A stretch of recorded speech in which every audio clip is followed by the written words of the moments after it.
श्री शिवाय नमस्तुभ्यम। भगवान भोलेनाथ की कृपा आप पर, आपके परिवार पर सदा बनी रहे। तीज का व्रत हिंदू धर्म में बहुत महत्वपूर्ण होता है। तीज का व्रत भगवान शिव और माता पार्वती को समर्पित होता है। इस दिन महिलाएं अपने पति की लंबी आयु के लिए व्रत रखती हैं। कजरी तीज हर साल भादों या भाद्रपद मास में कृष्ण पक्ष की तृतीया तिथि को मनाई जाती है। कजरी तीज को बूढ़ी तीज, सातुड़ी तीज या फिर कजली तीज के नाम से भी जानते हैं। ऐसी मान्यता है कि कजरी तीज के दिन भगवान शंकर और माता पार्वती की पूजा करने से अखंड सौभाग्य की प्राप्ति होती है और पारिवारिक जीवन भी सुखमय हो जाता है। इस व्रत को सबसे पहले माता पार्वती ने भगवान शिव को पति रूप में प्राप्त करने के लिए रखा था। कजरी तीज के व्रत में भी निराहार और निर्जल रहकर पूजा की जाती है। साल भर में कुल 3 तीजें आती हैं, जिसमें हरियाली तीज, हरतालिका तीज और कजरी तीज, जो कि बहुत धूमधाम से मनाई जाती हैं।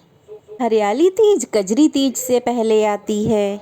हरियाली तीज जो कि सावन महीने में जा चुकी है, उसको भी बड़े धूमधाम से मनाया जाता है। तो चलिए अब जान लेते हैं कि इस बार कजरी तीज कब मनाई जाएगी। तृतीया तिथि प्रारंभ होगी 21 अगस्त बुधवार शाम 5:08 से और तृतीया तिथि समाप्त होगी 22 अगस्त गुरुवार दोपहर 1:46 पे। तो ऐसे में उदया तिथि के अनुसार कजरी तीज का व्रत 22 अगस्त गुरुवार को ही रखा जाएगा। 22 अगस्त गुरुवार को सूर्योदय होगा सुबह 6:09 पर, सूर्यास्त होगा शाम 6:49 पर। ब्रह्म मुहूर्त रहेगा सुबह 4:33 से लेकर 5:21 तक। अमृत काल शाम 5:45 से 7:13 तक रहेगा और राहु काल दोपहर 1:30 बजे से 3 बजे तक रहेगा। तो चलिए अब जान लेते हैं कजरी तीज की पूजा के शुभ मुहूर्त और पारण मुहूर्त के बारे में। कजरी तीज की पूजा का सुबह का शुभ मुहूर्त रहेगा सुबह 5:52 से लेकर 7:29 तक। इस दिन दोपहर के समय में भी पूजा की जाती है, तो दोपहर के समय की पूजा का शुभ मुहूर्त रहेगा 12:22 से 3:27 तक। और इस दिन करवा चौथ की तरह शाम को यानी कि रात को चंद्र देवता की पूजा करके उनको अर्घ देके तब व्रत खोला जाता है। तो इस दिन चंद्रोदय होगा रात 8:51 पर और व्रत खोलने का शुभ मुहूर्त रहेगा 22 अगस्त गुरुवार को रात 8:51 से 9:55 पे। तो इसी बीच में आप अपना व्रत अवश्य ही खोल लें। कजरी तीज के अवसर पर निमड़ी माता की पूजा करने का विधान है। पूजा से पहले गोबर और मिट्टी से दीवार पे तालाब के जैसी आकृति बनाई जाती है।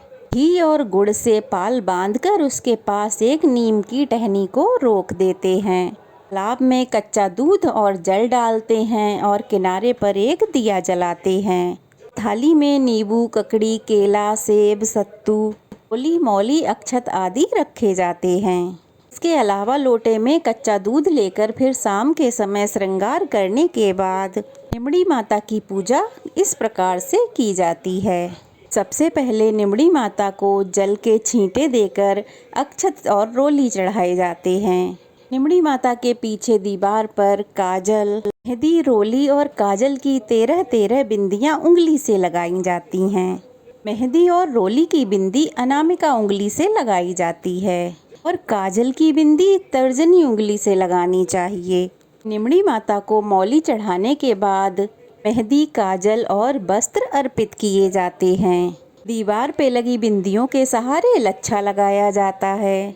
उसके बाद निमड़ी माता को मौसमी फल और दक्षिणा अर्पित की जाती है। पूजा के कलश पर रोली से टीका लगाकर मौली बांधी जाती है। पूजा स्थल पर बने तालाब के किनारे दीपक के रखे हुए उजाले में नींबू, ककड़ी, नीम की डाली, नाक की नथ, साड़ी का पल्ला आदि देखा जाता है और इसके बाद चंद्र देवता को अर्घ दिया जाता है। तो चंद्र देवता को अर्घ देने की विधि कुछ इस प्रकार से है। चंद्र देवता को जल के छींटे देकर रोली, मौली और अक्षत अर्पित करें। उसके बाद भोग अर्पित करें।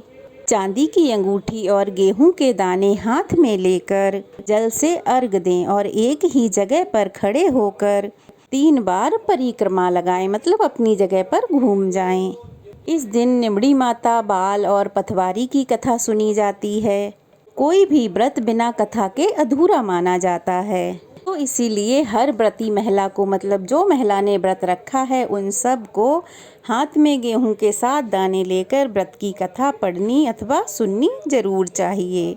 कथा समाप्त होने के बाद ये गेहूं के दाने निमड़ी माता के चरणों में अर्पित कर देने चाहिए। इस दिन गाय की पूजा की जाती है, गौ माता को गुड़, चना और रोटी खिलाई जाती है और सत्तू खाकर इस व्रत का पारण किया जाता है।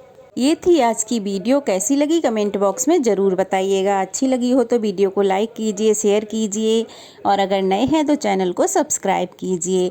आगे आने वाली वीडियोस को ज़रूर देखिएगा, जिसमें पूजा विधि, व्रत कथा सब कुछ आपको देखने को ज़रूर मिलेगा। तो आज का वीडियो यहीं तक। तब तक के लिए ओम नमः शिवाय, श्री शिवाय नमस्तुभ्यम। भोलेनाथ की कृपा सदा सर्वदा यूं ही हम सब पर बनी रहे। जय भोलेनाथ।